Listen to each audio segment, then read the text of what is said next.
teman-teman, kita bertemu kembali dalam acara doa ini. Doa adalah salah satu cara untuk kita memperoleh kekuatan.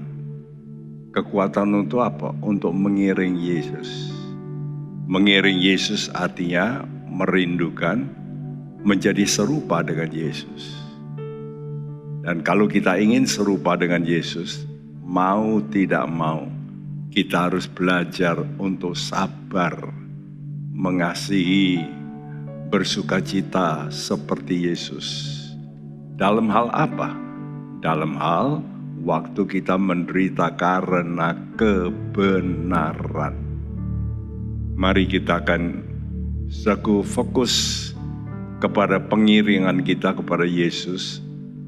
Dan kita mau rela menderita kalau benar. Mari kita berdoa.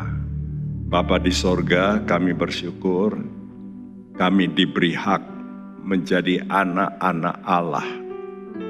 Dan kami tahu waktu kami mau menjadi anak-anak Allah, Roh-Mu, Roh yang mengangkat kami menjadi anak, itu harus bermukim kuat, membimbing, mengatur, menegur, bahkan mematikan kedagingan kami yang salah.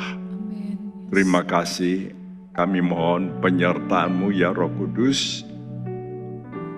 Kami tidak dapat berjalan sendiri.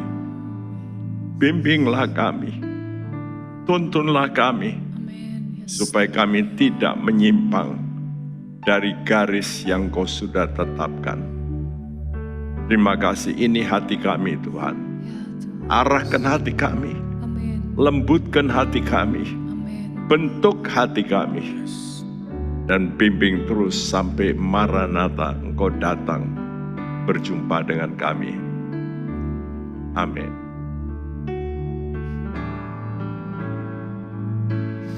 Bimbinglah aku ya Tuhan,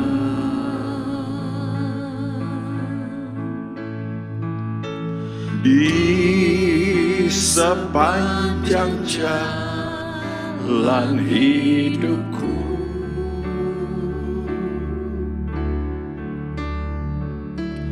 Firman-Mu bagaikan suluh, agar ku tak sesat di jalan. Tanpa Yesus di sisiku, tanpa Yesus di sisiku, tanpa Yesus membimbingku, tanpa Yesus menopangku, ku kan jatuh. Dengan Yesus di sisiku, dengan Yesus membimbingku, dengan Yesus menopangku, ku tak jatuh.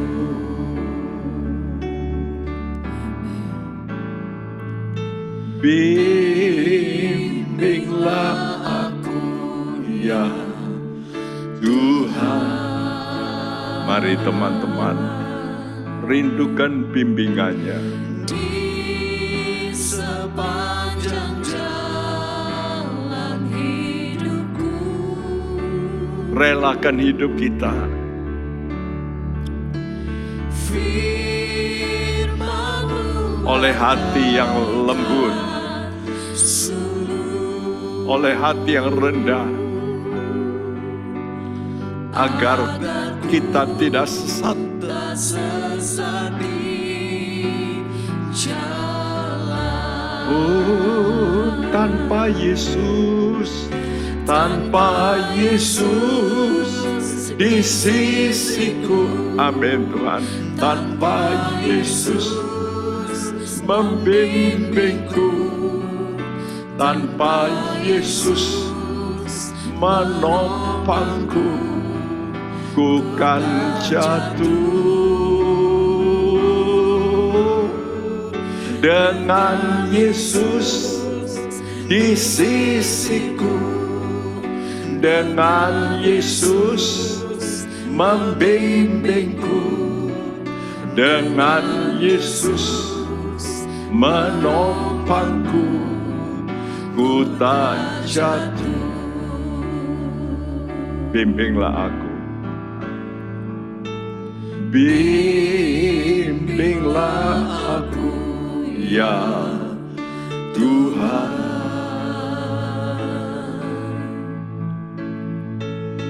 Di sepanjang jalan hidupku,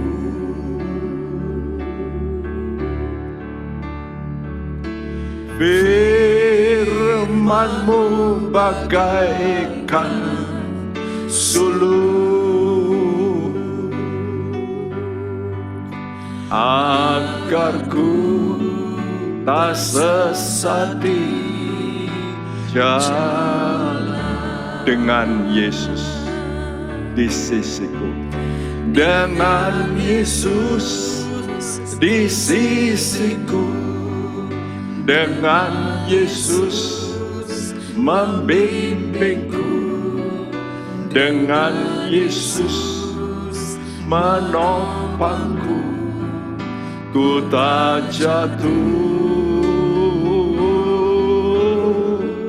Dengan Yesus di sisiku, dengan Yesus membimbingku, dengan Yesus menopangku, ku tak jatuh. Oh, dengan Yesus, dengan Yesus di sisiku. Amin Tuhan. Kami butuh Engkau. Pegang tangan kami, arahkan mata kami Tuhan. Dengan Yesus di sisiku, amin. Dengan Yesus membimbingku, dengan Yesus menopangku, ku tak jatuh. Dengan Yesus menopangku, ku tak jatuh. Oh, dengan Yesus, dengan Yesus menopangku, ku tak jatuh. Inilah Tuhan hidup kami,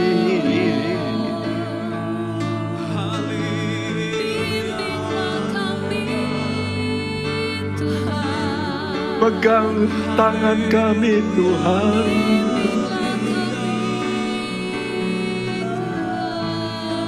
bimbing kami,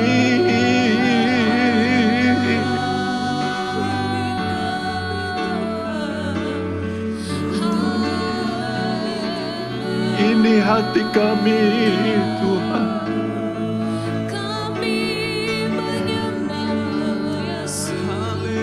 Mari Tuhan,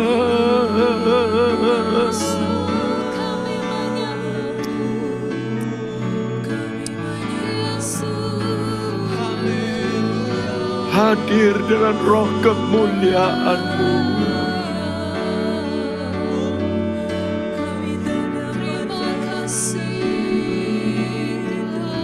Biar kemuliaan-Mu menarik hati kami, tarik hati kami.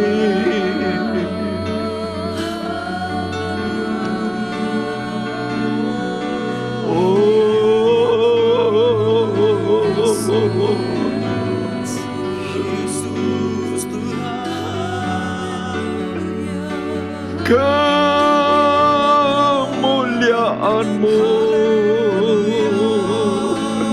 kemuliaan-Mu Tuhan.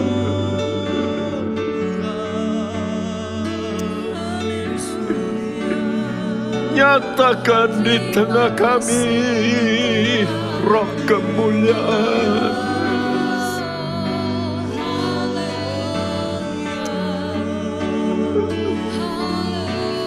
Ya roh kemuliaan, penuhi hati kami. Jesus. Kiralamashe. Oh, roh kemuliaan. Penuhi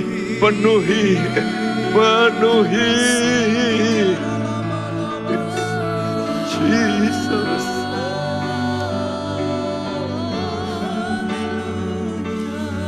Ya pembaptis dengan roh, ya pembaptis dengan roh,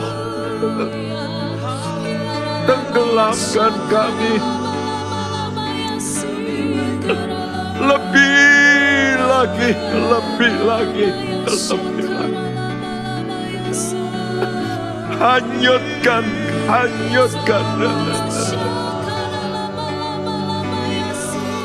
Hanyutkan hati kami dengan kasih-Mu ya Tuhan.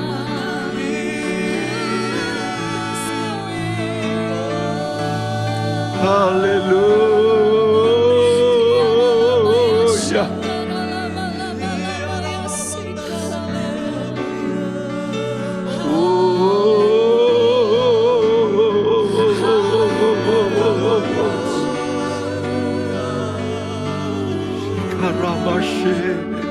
Jesus,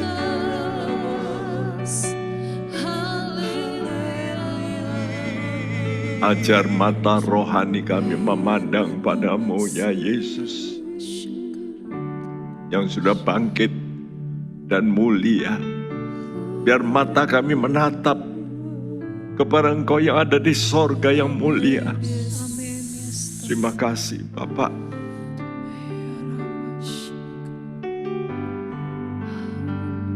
Mataku tertuju pada-Mu Tuhan. Mataku tertuju pada-Mu,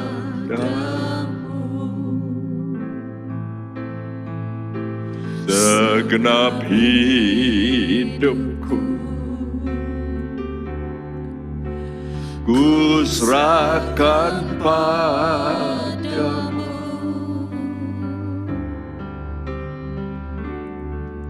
Bimbing aku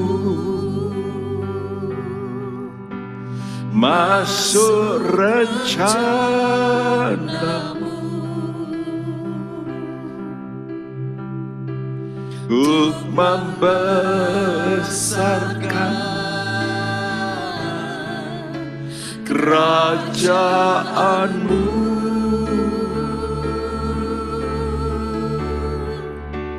Ku mau mengikuti ya Tuhan kehendak-Mu ya Bapa. Kami mau selalu menyenangkan hati-Mu.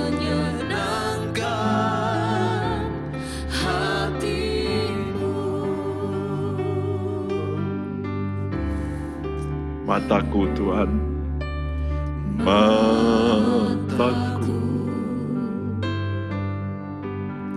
tertuju pada-Mu, segenap hidupku. Amin. Ku serahkan pada-Mu. Bimbing aku,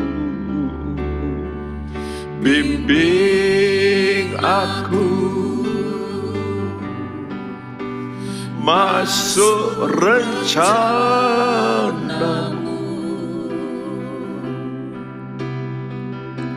untuk membesarkan kerajaan-Mu. Ini ikrar kami, Tuhan.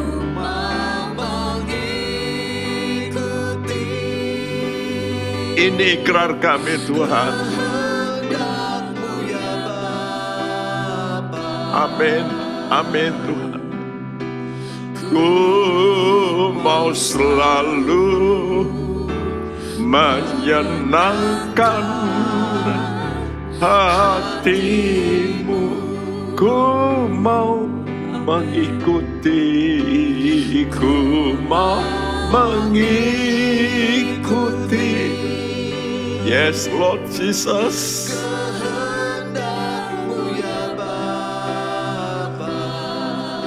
Tolong Roh Kudus. Ku mau selalu menyenangkan hati-Mu. Ku mau mengikuti, ku mau mengikuti kehendak-Mu ya Bapa. Mari teman-teman, ikrarkan ikrar yang baik ini.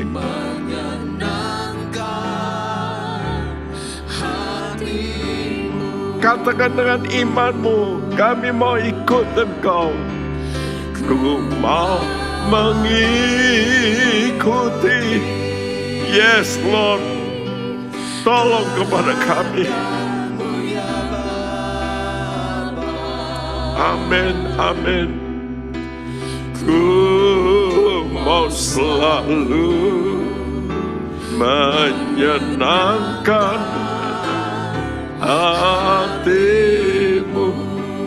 Ku mau selalu, ku mau selalu menyenangkan hati-Mu.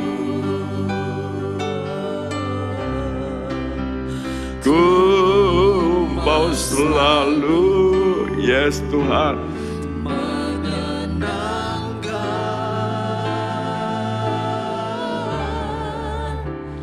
hati-Mu.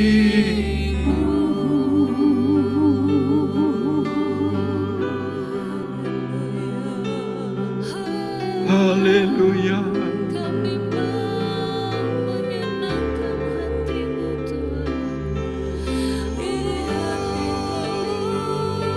Haleluya.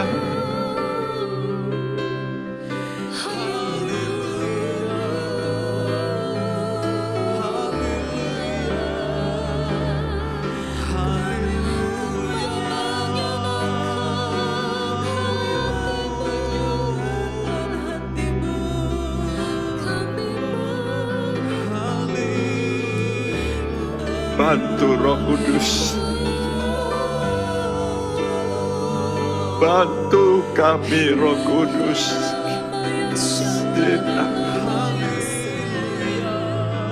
Oh, kekuatan-Mu Roh Kudus, limpahkan, limpahkan kepada semua anak-anak-Mu. Oh, haleluya, haleluya, haleluya.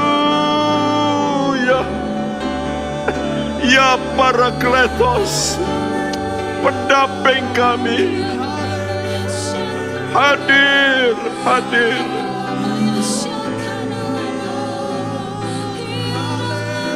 Hadir dengan roh-Mu, kekuatan-Mu. Hadir.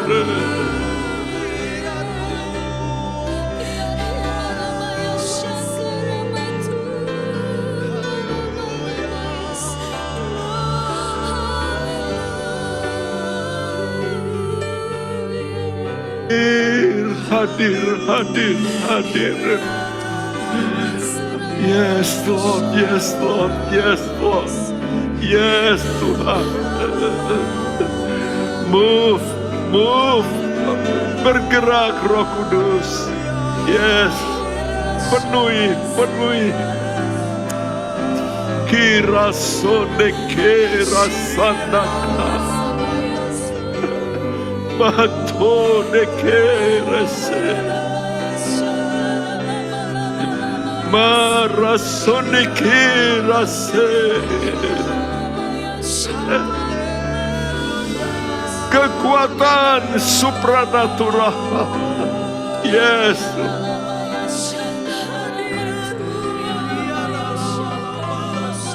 Ya Tuhan, bagimu gak ada yang mustahil. Yes. Hadiratmu Tuhan, hadiratmu.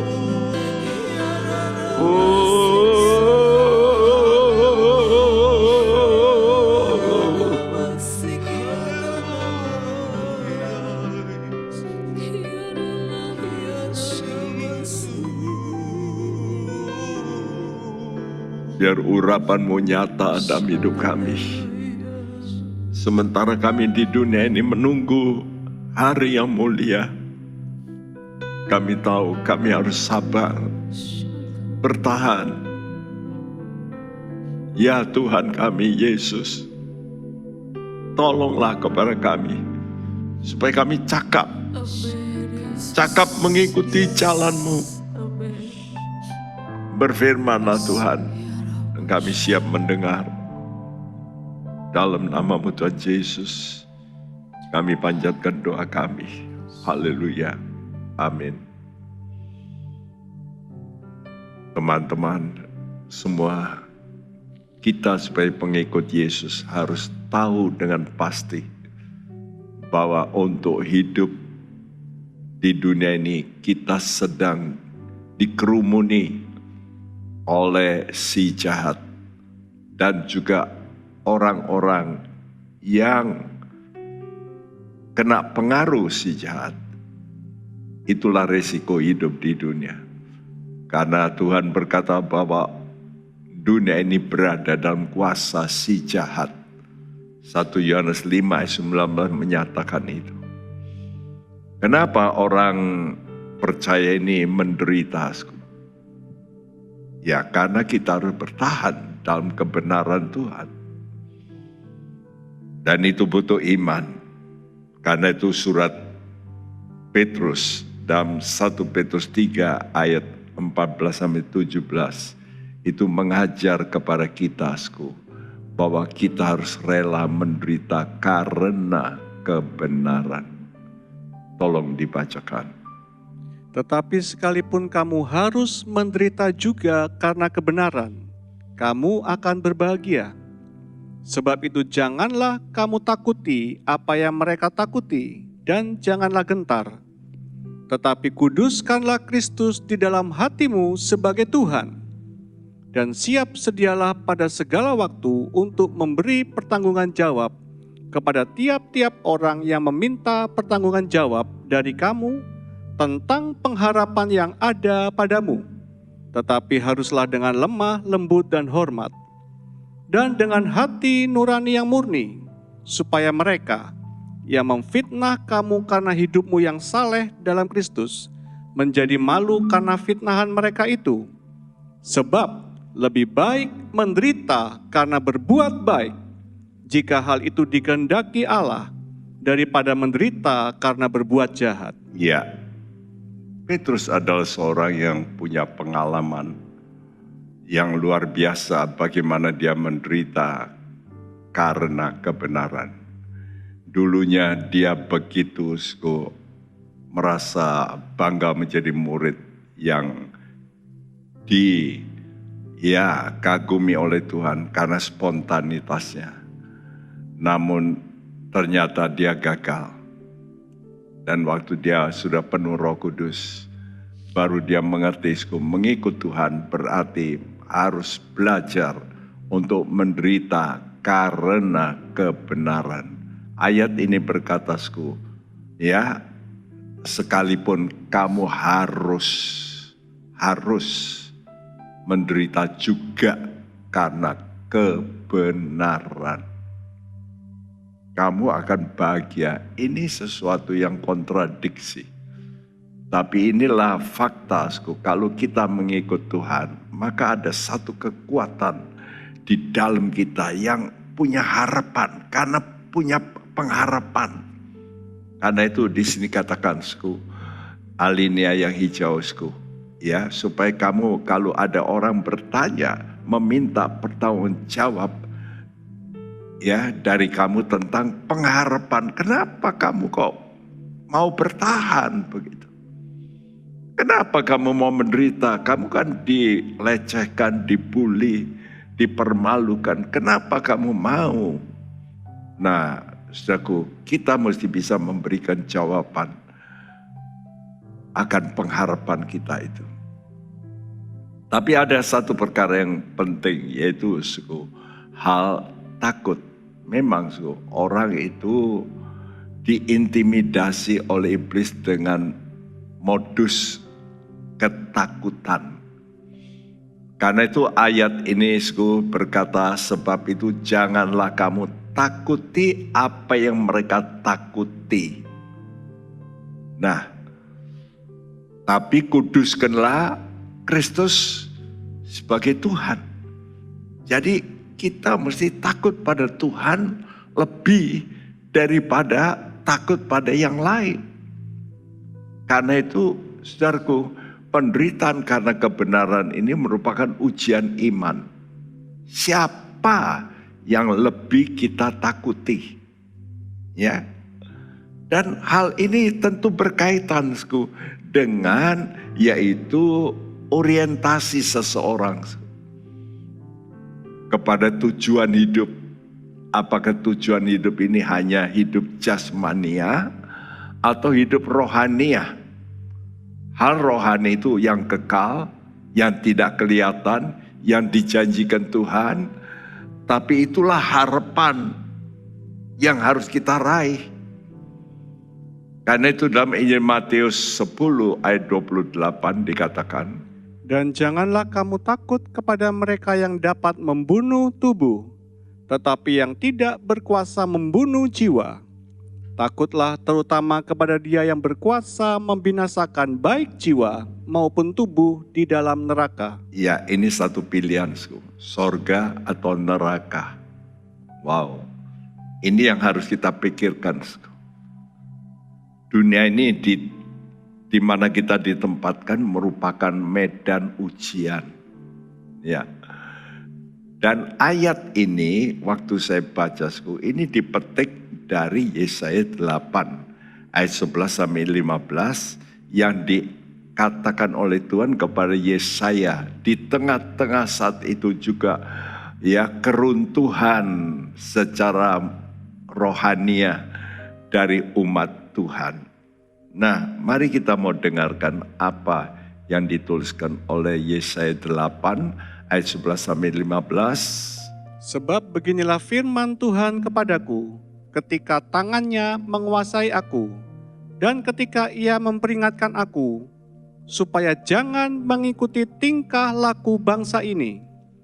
Jangan sebut persepakatan segala apa yang disebut bangsa ini persepakatan, dan apa yang mereka takuti, janganlah kamu takuti, dan janganlah gentar melihatnya. Tetapi Tuhan semesta alam, Dialah yang harus kamu akui sebagai yang kudus. Kepadanya lah harus kamu takut, dan terhadap Dialah kamu harus gentar. Ia akan menjadi tempat kudus, tetapi juga menjadi batu sentuhan dan batu sandungan bagi kedua kaum Israel itu, serta menjadi jerat dan perangkap bagi penduduk Yerusalem. Dan banyak di antara mereka akan tersandung, jatuh dan luka parah, tertangkap dan tertawan. Saudaraku, pilihan ini juga dikemukakan oleh Tuhan kepada Nabi Yesaya, yang saat itu menghadapi keadaan keruntuhan daripada umat Tuhan, khususnya Yehuda. Saudaraku, Dan Yesaya diperingatkan, jangan kamu ikuti tingkah laku bangsa ini. Waduh, bayangin kalau seluruh bangsa itu kebanyakan negatif, itu sulit untuk kita anak Tuhan mempertahankan. Tapi itulah yang harus kita lakukan. Yang penting apa? Ayat ini berkata kamu jangan takut, punya roh takut ini. Ini yang menjadi jalur masuk dari iblis meruntuhkan kita. Siapa yang kita takuti? Ayat ini memperingatkan, bukan hanya Tuhan, tadi katakan Tuhan, tapi dijelaskan dalam Yesaya ini, Tuhan semesta alam. Dia itu yang harus kamu akui. Lebih dulu harus ada pengakuan bahwa ada Tuhan semesta alam. Tuhan yang punya pasukan, yang akan menjadi pembelamu, penjagamu. Dan dialah yang harus kita takuti. Ya. Jadi yang harus kita takuti itu adalah Yesus. Karena Yesus inilah sudah ditetapkan Bapa menjadi Tuhan, menjadi Tuan. Kisah Rasul 2 ayat 36, waktu Yesus sudah naik ke sorga, maka Allah Bapa berkata, jadikan Yesus itu Tuhan dan Kristus. Nah kata Kristus itu yang diurapi salah satu yaitu Raja. Raja itu punya power, punya pasukan selalu. Ya, dan itulah Tuhan semesta alam. Jadi Tuhan semesta alam ini tidak lain adalah Yesus yang diberi kuasa atas semesta ini. Karena itu sekarang tergantung daripada sikap orang. Menerima dia sebagai batu alas, ya, batu penjuru, supaya kita membangun rohani kita, yaitu tempat kudus, hidup kita harus kudus. Atau Tuhan nanti bisa menjadi batu sandungan, batu sentuhan, di mana orang itu nanti akan jatuh. Lihat aja di dunia ini. Ini titiknya menerima atau menolak Yesus. Siapa yang menerima pribadi Yesus sebagai Allah, rohani akan dibangun. Siapa yang menolak Yesus sebagai Allah, rohaninya pasti runtuh, hidupnya pasti hancur. Dan ini sudah dinubuatkan juga. Waktu Yesus lahir, maka ada seorang nabi yang bernama Simeon. Dia waktu itu menggendong anak ini, lalu mengucapkan nubuat ini. Lukas 2 ayat 34 yang berbunyi, Lalu Simeon memberkati mereka dan berkata kepada Maria, ibu anak itu, sesungguhnya anak ini ditentukan untuk menjatuhkan atau membangkitkan banyak orang di Israel, dan untuk menjadi suatu tanda yang menimbulkan perbantahan. Iya, jadi memang Yesus ini menjadi pribadi yang menimbulkan kontroversi, perbantahan. Ada orang yang mau menerima, ada orang yang menolak. Bayangin, kalau dikatakan Yesus lahir dari seorang gadis, dari hal itu saja, orang yang pakai pengetahuannya berkata nonsens, bohong itu. Gak mungkin. Nah disitulah ketundukan seorang, apakah bisa menerima pribadi Yesus sebagai Tuhan. Dia lahir pun ajaib. Allah kok menjadi manusia itu gak masuk akal ya bagi manusia. Bagaimana Allah yang hebat kok mau diinjak-injak, diludahi, dihina. Rasanya gak bisa dipikirkan. Tapi itulah yang sebenarnya terjadi.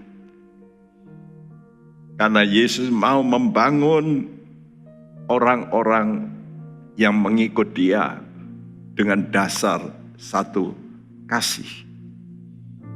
Karena itu Tuhan ditentukan, anak ini ditentukan untuk menjatuhkan yang menolak atau membangkitkan. Yaitu mereka yang percaya kasih Allah. Begitu rupa. Hanya orang yang bisa mengalami kasih Allah mendarat dalam hatinya. Dia itu bisa bertahan nanti dalam penderitaan. Kenapa orang mau rela menderita? Karena dia mengalami kasih Allah. Dan kasih Allah itu yang sering membalut hati kita yang luka karena penderitaan. Saudaraku, tadi kita menyanyi, ku mau mengikuti kehendak-Mu ya Bapa. Biar kita pun mau mengikuti kehendak Bapa. Dan Allah Bapa adalah Allah kasih. Ini yang pertama, siapa yang kita takuti? Dan yang kedua, apakah pengharapan kita sebenarnya? Kenapa orang mau menderita? Tergantung apa yang dia harapkan. Coba saudara melihat orang-orang yang mau meraih gelar. Dia harus belajar. Dia harus kadang-kadang harus mengikuti praktikum. Ya, praktek harus melayani. Misalnya seorang mau jadi dokter, dia mesti bedah mayat. Di tengah-tengah dia belajar, dia mesti berhadapan dengan mayat-mayat. Kalau ada dokter lulus tanpa pernah memegang mayat, itu bukan dokter. Jadi bayangkan, kadang-kadang apalagi dokter yang khusus menyelidiki tentang pembunuhan, dokter forensik. Itu kadang-kadang mayatnya sudah bau, tapi dia harus. Itu satu penderitaan. Tapi kenapa dia mau? Karena punya harapan untuk menjadi dokter. Dan demikian juga. Ingatlah, iman kita yang sejati itu iman yang mencari kemuliaan Tuhan. Yaitu setelah kita nanti mati. Itulah iman yang sejati. Mencari kemuliaan. Dan itu dikatakan Tuhan dalam Yohanes 5:44. Tidak saya cantumkan di sini ayatnya. Yohanes 5:44. Tapi ini sudah saya ulang-ulang berkali-kali yang berbunyi sebegini. Bagaimanakah kamu dapat percaya? Kamu yang menerima kemuliaan seorang dari yang lain, dan yang tidak mencari kemuliaan yang datang dari Allah yang Esa? Ya, jadi Tuhan itu mau uji iman kita itu. Kamu ini cari apa? Ikut Tuhan itu cari apa toh sebenarnya? Nah kata Tuhan ini, kalau imanmu itu sejati, genuine, maka imanmu itu bukan mencari hal-hal materi yang kelihatan, tapi mencari kemuliaan yang datangnya dari Allah yang Esa. Bahasa Indonesia tulis hormat. Mirip tapi gak sama sebetulnya. Jadi kita ini mesti mencari kemuliaan yang datang dari Allah, yang nanti akan diberikan pada orang-orang yang setia sampai akhir. Dan Tuhan kasih tahu, ini loh, kalau kamu cari ini, ya kemuliaan datang dari Allah itu apa itu? Pengharapanmu itu apa? Kolose 1:27 menjawab, Kepada mereka Allah mau memberitahukan betapa kaya dan mulianya rahasia itu di antara bangsa-bangsa lain, yaitu Kristus ada di tengah-tengah kamu, Kristus yang adalah pengharapan akan kemuliaan. ya, kalau kita menginginkan kemuliaan, ini jawabannya, Kristus adalah pengharapan akan kemuliaan. Jadi kalau saudara mau mencari kemuliaan, berarti saudara mencari apa? Mencari Kristus. Ikutilah Kristus. Ikutilah cara hidupnya, gaya hidupnya. Karena itu kalau imanmu itu iman sejati, yang berorientasi pada kemuliaan, padahal Kristus itu pengharapan akan kemuliaan. Maka bukankah seharusnya Anda dan saya menjadi pengikut Kristus? Karena ini jawaban Tuhan. Kalau kamu cari kemuliaan, maka Kristus itu pengharapan akan kemuliaan. Berarti kalau kamu mau betul-betul mencari kemuliaan, ya sekarang ikutilah hidupnya Kristus. Ya. Dan Tuhan memberikan kriteria bagi para pengikutnya. Seperti dalam Lukas 9 ayat 23. Katanya kepada mereka semua, setiap orang yang mau mengikut aku, ia harus menyangkal dirinya, memikul salibnya setiap hari dan mengikut aku. Iya. Jadi ini jawaban Tuhan. Kalau kamu mau ikut aku, ada dua hal yang harus kamu lakukan. Menyangkal diri dan pikul salib. Menyangkal diri berarti keinginan kita yang bertentangan dengan Tuhan itu kita mesti kalahkan. Ya, misalnya saudara dimaki orang, saudara ingin membalas, kata Tuhan berkata apa? Jangan membalas maki dengan maki. Nah itu. Ya, kalau ada orang salah, Tuhan kata apa? Ampunilah. Loh saya benci kok. Ya, tapi kata Tuhan, kamu ampuni. Nah kita mesti ngalahkan. Kadang-kadang kita tidak mau kalah dengan perasaan kita. Tidak mau kalah dengan pikiran kita. Gak bisa. Saudara mau mengikut Kristus harus mau menderita. Perasaanmu menderita.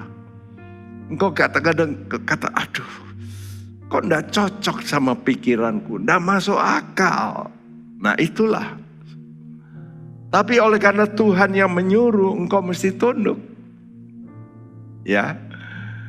Jadi pengikutnya ini harus siap menderita karena kebenaran sama seperti Kristus. Dan untuk ini, Rasul Paulus adalah salah seorang yang mau mengikuti. Waktu saya baca lagi kisah para rasul, aduh, bagaimana deritanya Paulus, bukan main. Ya, dia selalu diincar oleh maut. Dan orang ingin membunuh dia. Tapi kenapa dia bisa bertahan? Ini pernyataannya. Kisah Rasul 24 ayat 14-16. Tetapi aku mengakui kepadamu bahwa aku berbakti kepada Allah nenek moyang kami dengan menganut jalan Tuhan, yaitu jalan yang mereka sebut sekte. Aku percaya kepada segala sesuatu yang ada tertulis dalam hukum Taurat dan dalam kitab nabi-nabi. Aku menaruh pengharapan kepada Allah, sama seperti mereka juga, bahwa akan ada kebangkitan semua orang mati, baik orang-orang yang benar maupun orang-orang yang tidak benar. Sebab itu, aku senantiasa berusaha untuk hidup dengan hati nurani yang murni di hadapan Allah dan manusia. Iya, ini ketetapan Paulusku. Ya, bahwa aku menganut jalan Tuhan. Yaitu pertama, dia percaya. Percaya, ya, kepada segala perkara yang tertulis. Dan dia menaruh harap, ya, kepada Allah. Bahwa ada kebangkitan, sama seperti Yesus. Bangkit dari antara orang mati. Oleh karena itu kesimpulannya, kalau kita percaya dan punya harapan itu, maka kita ini mesti menjaga hati nurani kita. Jangan sampai dikotori. Ya, jangan sampai hati nurani kita, orang berkata liangsim, Ya, itu kalau bicara dalam batin kita, kamu salah. Coba kita ngakulah. Kalau hati nurani berkata, kamu itu keliru. Kamu itu tidak benar. Nah, kita seringkali menolak suara yang baik ini dari Tuhan. Kita mesti ikuti. Kenapa, Sku? Karena Paulus ingin yaitu menggapai apa yang diharapkan. Di sini katakan, aku menaruh harap kepada Allah. Dan sekarang dia berkata, dalam Kisah Rasul 26 ayat 6-8, dia ingin supaya apa yang diharapkan itu terjadi, digenapkan dalam hidupnya. Dan inilah kata-katanya. Dan sekarang aku harus menghadap pengadilan oleh sebab aku mengharapkan kegenapan janji yang diberikan Allah kepada nenek moyang kita dan yang dinantikan oleh ke-12 suku kita, sementara mereka siang malam melakukan ibadahnya dengan tekun. Dan karena pengharapan itulah, ya Raja Agripa, aku dituduh orang-orang Yahudi. Mengapa kamu menganggap mustahil bahwa Allah membangkitkan orang mati? Iya, justru kembali ke situ. Tujuan kita nanti bangkit dari antara orang mati. Dan inilah iman yang benar. Bangkit dari antara orang mati untuk jadi mulia. Sama seperti Yesus. Ya, dan untuk itulah Paulus ingin supaya apa yang diharapkan ini digenapkan dalam dirinya. Dengan apa, Dengan pertama dia ibadah. Karena itu penderitaan ini juga dalam ibadah. Kita berdoa, kita berpuasa, kita melakukan ibadah. Ya, ibadah itu artinya apa saja yang kau kerjakan, kerjakanlah itu seperti kepada Tuhan. Nah, itu ibadah. Jadi ibadah itu bukan hanya ya berlutut, lalu baca Alkitab, tapi apa saja yang kau kerjakan. Engkau kerjakan itu untuk seperti kepada Tuhan, itu ibadah. Mengunjungi yatim piatu, itu ibadah. Ya, menolong orang-orang susah, itu ibadah. Mengorbankan uang kita, itu ibadah karena Tuhan. Dan itu penderitaan. Ya. Nah, kalau kita melakukan ibadah, di sini katakan melakukan ibadah dengan tekun. Ya, dan kedua, kita menerima hal-hal yang disebut salib, yaitu aku dituduh orang-orang Yahudi. Ini mengalami penderitaan. Nah, pengharapan inilah bahwa kita nanti pasti bangkit seperti Yesus. Inilah kekuatan untuk kita tetap setia sampai akhir. Karena itu betapa indahnya kalau kita pandang Yesus. Kalau saudara ada masalah penderitaan, coba lihat Yesus yang sudah menderita jauh lebih banyak daripada kita semua. Mari, angkat rohmu. Pandang kepada Yesus. Betapa indahnya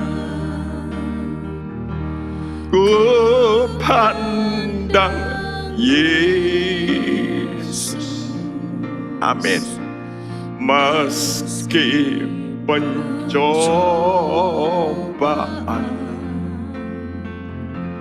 sangat besar, hanya satu cahaya dari Tuhan Yesus. Ada pertolongan sangat besar. Katakan betapa indahnya, betapa indahnya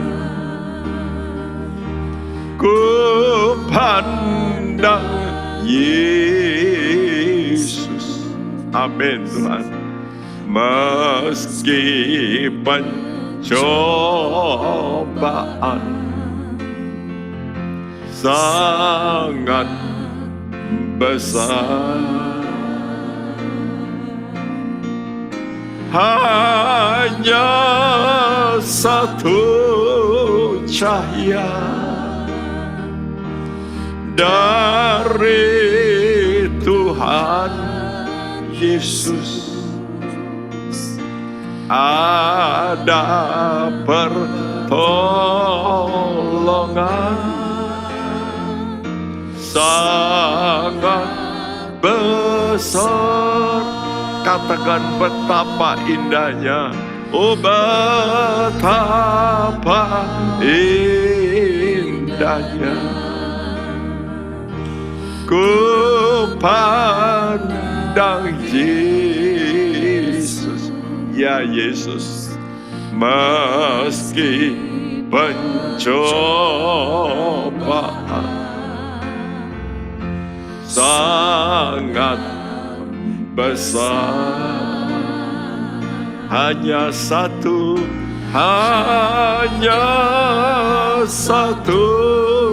cahaya dari Tuhan Yesus. Ada pertolongan sangat besar, hanya satu cahaya, hanya satu cahaya. Amin Tuhan. Dari Tuhan Yesus. Ya Tuhan, bersinarlah bagi semua anak-anak-Mu, biar cahayamu menembus hati, spirit kami. Hanya satu cahaya, satu cahaya. Amin, amin. Dari Tuhan Yesus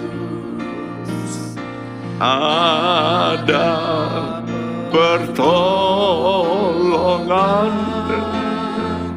sangat besar.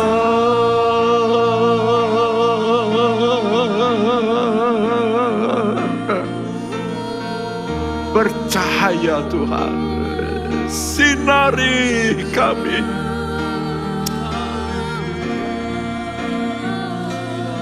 Sinar kemuliaan-Mu,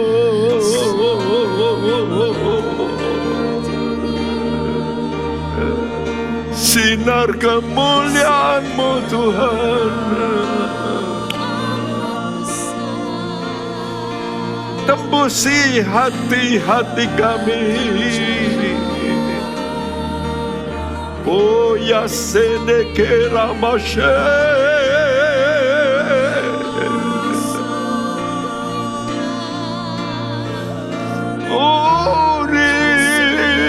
Aku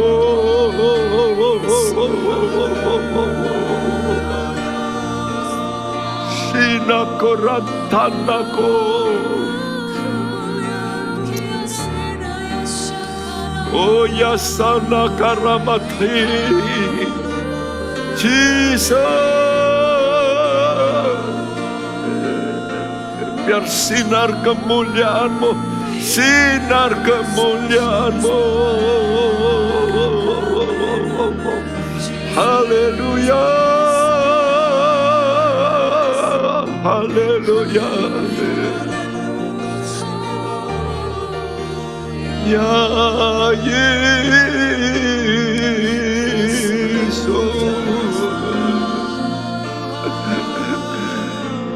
terangi Tuhan, terangi mata hati kami melihat kemuliaan-Mu.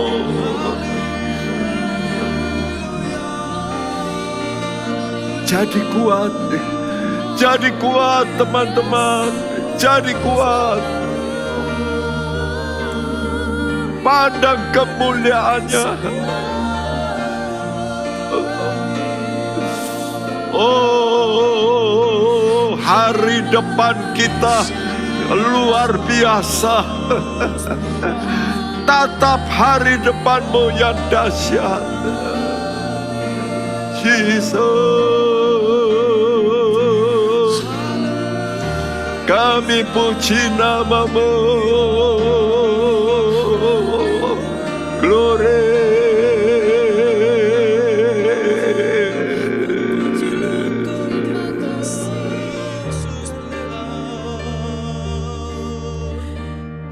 Betapa indahnya, yes Lord, ku pandang Yesus,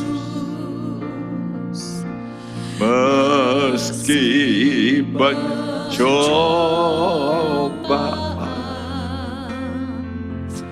sangat besar. Hanya satu cahaya, amin, dari Tuhan Yesus, ada pertolongan sangat besar. Hanya satu cahaya, hanya satu cahaya dari Tuhan Yesus,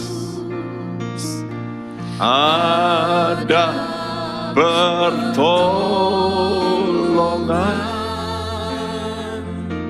sangat besar. Ya Tuhan, seperti perwira itu yang berkata, katakan sepatah kata saja, maka hambaku akan sembuh. Kami percaya hanya dengan satu patah kata saja, maka problem anak-anak-Mu bisa lepas, bisa Tuhan terurai. Hanya dengan firman-Mu, satu cahaya, firman-Mu adalah pelita yang memberikan cahaya bagi kami, menguraikan semua belenggu-belenggu. Lepaskan anak-anak-Mu, beri kemerdekaan, beri Tuhan sukacita-Mu kembali meluap dalam hati mereka. Tuhan, bangkitkan iman mereka kembali. Terima kasih Tuhan, terima kasih. Dan berkati juga Tuhan keluarga-keluarga mereka. Engkau akan Tuhan menyertai seluruh keluarga, baik bapak, ibu, anak-anak, pekerjaan mereka, Tuhan studi mereka, Tuhan, dan kesehatan mereka Engkau akan tolong Tuhan.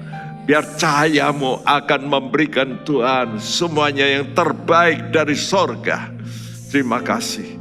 Juga untuk pemerintahan kami, biar cahaya-Mu Tuhan bersinar, terang-Mu bersinar untuk Indonesia, sehingga Indonesia menjadi negara yang dapat dijadikan Tuhan kesaksian bahwa Engkau hidup di negara kami. Terima kasih berkati Bapak Presiden dan Wakil Menteri-Menteri TNI Polri, semua gubernur, wali kota, bupati, sampai camat, sampai Tuhan semua aparat yang di bawah.